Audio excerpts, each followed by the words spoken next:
What's going on, guys? Mickle here. In this video, I have some extremely exciting news for you guys. It looks like the walls are finally closing in on the SEC. Outside organizations and different parties are finally calling out the SEC for their inadequate regulation of the cryptocurrency space. This is super exciting because up until now, it has seemed like only XRP holders were the ones getting on the SEC's back, but I'm going to show you guys some different parties and even some internal people at the SEC now calling them out for their atrocious guidance of the digital asset market. We also have Ripple extending the SEC case. Ripple? Why would they extend it? I'm going to show you guys why this could be really bad for the SEC and why I'm so excited for Ripple's filing coming Monday in the Ripple SEC case.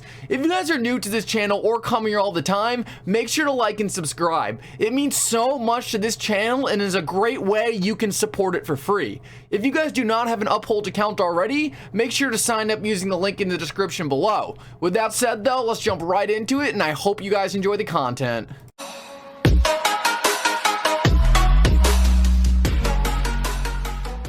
So guys, I want to start out this video by actually covering why Ripple asked for an extension in this case. We know Ripple wants this case done ASAP, and they have been very critical of all the SEC's extensions. So why did Ripple just ask for an extension? Well, first of all, it was a very short extension. It was only like 2 days. So for Ripple, they've already been through this entire case. It's been going on for over a year now, so an extra 2 days is nothing. But the real reason I think they asked for this extension is because they want some extra time to completely destroy the SEC on the SEC's horrible latest filing. When the SEC first filed their latest document in the Ripple SEC case, I saw more people than ever calling out blatant mistakes in the SEC's filing, and I think Ripple just wants to take some extra time so they could absolutely destroy the SEC when Ripple files their response to the SEC's motion on Monday. I responded to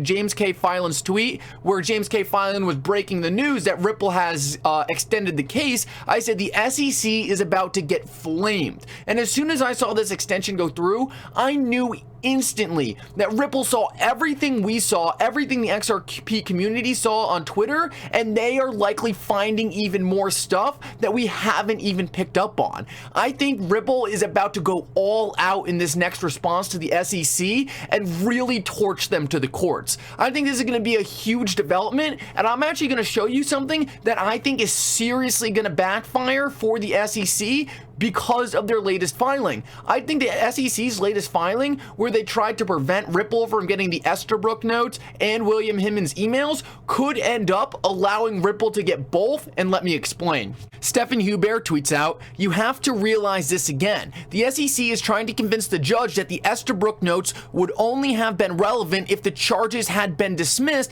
and Brad Garlinghouse and Chris Larson were allowed to leave the case. But now that that stands, they are saying that the evidence is no longer relevant because nonsense." So what Stephen Hubert is saying here, and this is a huge mistake by the SEC, is a couple weeks back, the SEC actually told the court that the Estabrook notes would only be relevant if Brad Garlinghouse and Chris Larson were allowed to leave the case.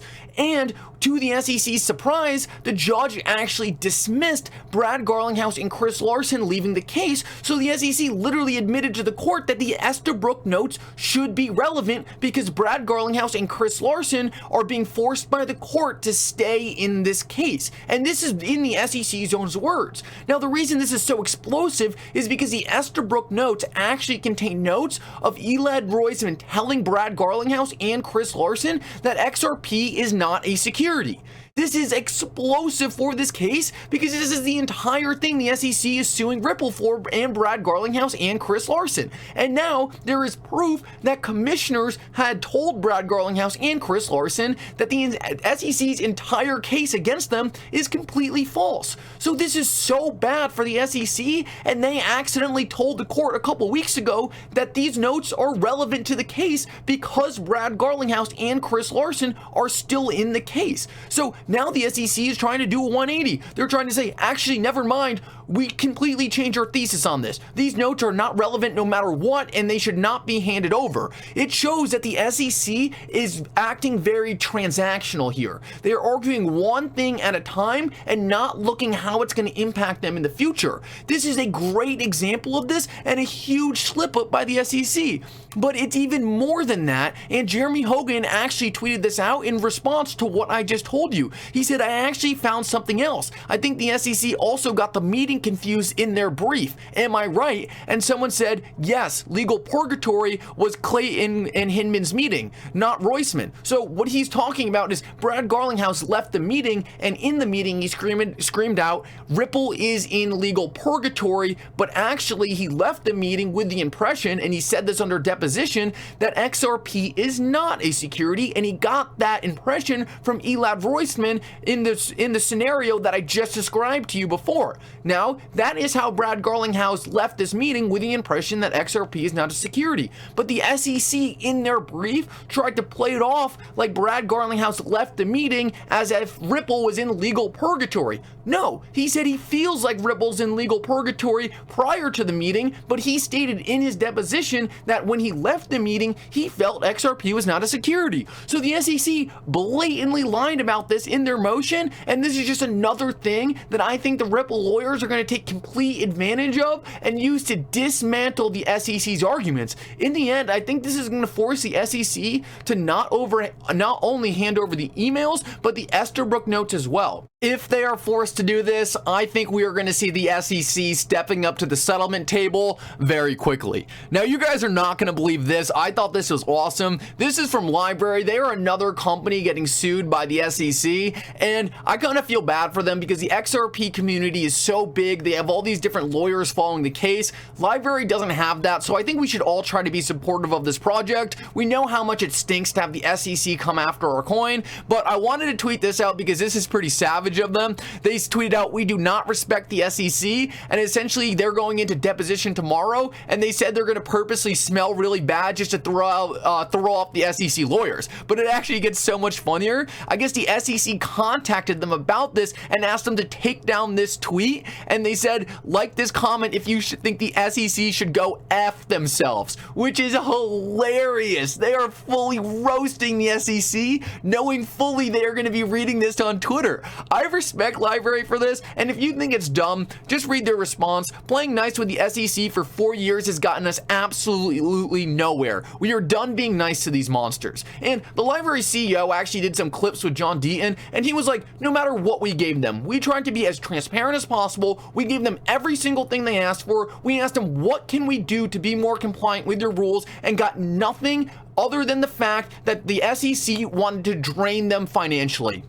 I think these guys have eventually come to the point that there is no being a good guy with the SEC. They are going to come after you because they feel like it, and they are not going to give up until you are out of money. I think these guys are so sick of it and realize that the best thing they can do is create outrage in different communities and show different communities how absurd the SEC is being, because at the end of the day, that is what is going to get the SEC's attention. And right here, we have Warren Davidson and Tom Emmer, two members of Congress, reaching out to Gary Gensler through a letter and saying, my office has received numerous tips from crypto and blockchain firms that the SEC's chair Gary Gensler's information reporting requests to the crypto community are overburdensome, don't feel particularly voluntary, and are stifling innovation. Another Congressman, Warren Davidson, then responded to this, and he said, I joined Tom Emmer with colleagues sending a letter to SEC Chair Gary Gensler regarding the SEC crippling crypto in America. We must promote American innovation rather than stifle it with an incoherent mix of bad regulation, selective enforcement, and ongoing inaction. This is massive. The SEC reports to Congress, and the fact that now these guys are getting on Gary Gensler's back specifically about completely stifling innovation in America, I think it's going to send a very strong message to Gary Gensler. I think he's going to realize that the walls are closing in on him and he needs to start acting. The most important part about all of this is that it was actually a bipartisan bill, so the fact that he's going to be hearing pushback from his own party is going to do a lot in putting pressure on him to stop this attack on innovation in America. The more outraged people are,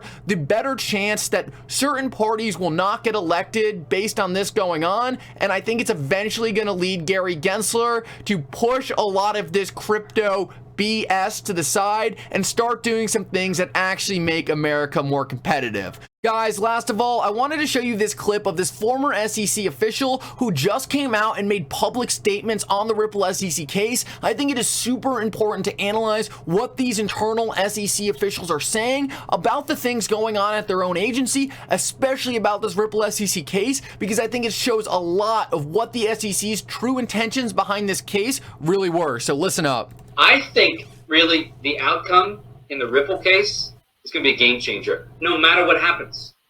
If the SEC loses, of course, then they're going to want to come to the table and talk about engaging with the community. But even if they win, then they'll be the dog that caught the car. Now, what they're going to make XRP register as a security. I can think of about 30 ways that that's not going to work under the current regime, where it has to be amended in some way. And so I think an outcome in this case, either way, is a spur to, and I'm hopeful that Ripple wins. Either way, it's potentially a spur to an adaptation of the 33 and 34 Acts to this unique digital asset class.